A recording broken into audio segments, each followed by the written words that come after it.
Now, these symbols, such as the greater or the lesser than or the 3 equal sign, are known in programming as comparators because they allow us to compare two different values. So we've seen and used the 3 equal sign, and this is checking whether if the left-hand side is equal to the right-hand side.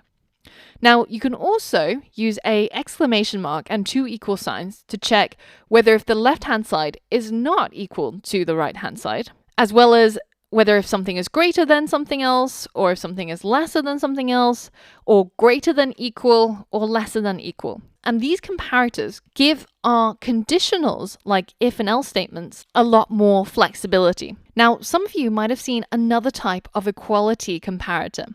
So instead of using a 3 equal sign, sometimes you see people using 2 equal signs. Now, there's a big difference, however, between the two of these. So let's say we have a variable a, and it's equal to 1.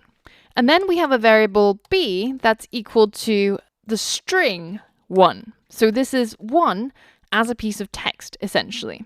And they have different data types, because if we say type of a, we get number, and type of b, we get string. So at this point, if we check to see if a triple equals b, then if it's true, we will get console log yes. And if it's false, then we will get console log no. So if I go ahead and hit enter right now, then you can see that we get no. A does not triple equal b. But, however, if I was to modify this and change it to if a is double equal to b, and I hit run, then you can see we get yes in this case.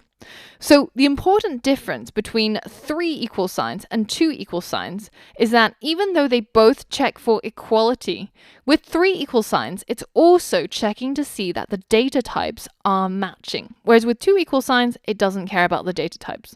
So let's head back to our love calculator. And there's maybe one more thing that we could ask of it.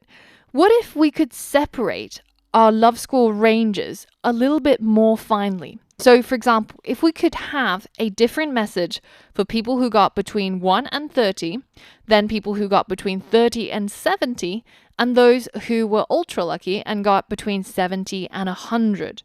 How would we be able to do that?